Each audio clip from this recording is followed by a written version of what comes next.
तीसरा स्कंद 14वां अध्याय।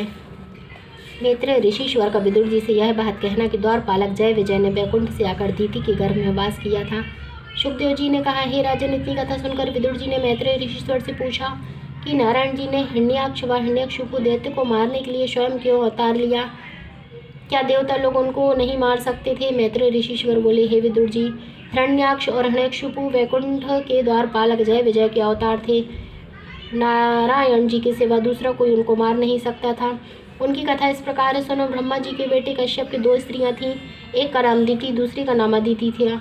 देवता अदिति के बेटे और दैत्य लोगों अदिति के बेटे हैं। जिन दोनों देवता इंद्रासन का राज्य व सुख भोग रहे थे, उन्हीं दिनों दैत्यों की माता ने अपने बेटों की राजगद्दी छूट जाने से अपने पति कश्यप जी की सेवा इस इच्छा से करना आरंभ किया कि वे जिसमें प्रसन्न होकर ऐसा बलवान पुत्र मुझे दें जो देवतों से राज्य छीनकर इंद्रासन पर बैठे। सो एक दिन दिति ने अपने पति को प्रसन्न देखकर विनय किया कि मैं चाहती हूँ कि मेरे बेटे ऐसे सूरवीर उत्पन्न हो जो अदिति के बेटों को युद्ध में जीतकर इंद्रासन छीन ले। देवता लोग धर्मात्मा थे, इसलिए कश्यप जी को उनकी हार मन से नहीं भाती थी।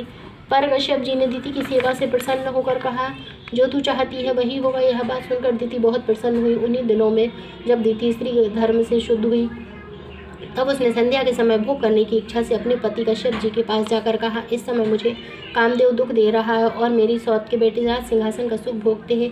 यह दुख मुझसे सहा नहीं जाता, सो मेरी चिंता दूर कीजिए। यह वचन सुनकर मरीचि के पुत्र कश्यप मुनि बोले, हे दिति, इस समय तेरे साथ भोग विलास नहीं कर सकते। संध्या से 4 घड़ी रात बीते तक और 4 घड़ी रात रहे से प्रातः काल तक परमेश्वर का ध्यान करने और नाम लेने के सिवा दूसरा काम न करना चाहिए, क्योंकि इस समय महादेव और पार्वती जी बैल पर चढ़कर सब जगह होते हैं। उन्हें जो मनुष्य जागता हुआ परमेश्वर के ध्यान व स्मरण में दिखलाई देता है, उसे आशीर्वाद देकर उसकी बड़ाई करते हैं, और जो मनुष्य सोता हुआ या संसारी कामकाज में लगा हुआ दिखाई देता है, उसको ऐसा शाप देते हैं कि तेरा मनोरथ कभी पूरा न हो।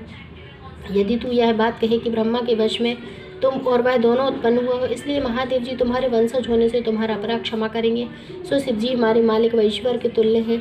धर्म के स्थान पर उनको किसी का संकोच नहीं रहता, इसलिए तुम 4 घड़ी और धैर्य रख, जिसमें परमेश्वर के भजन व स्मरण का समय बीत जावे।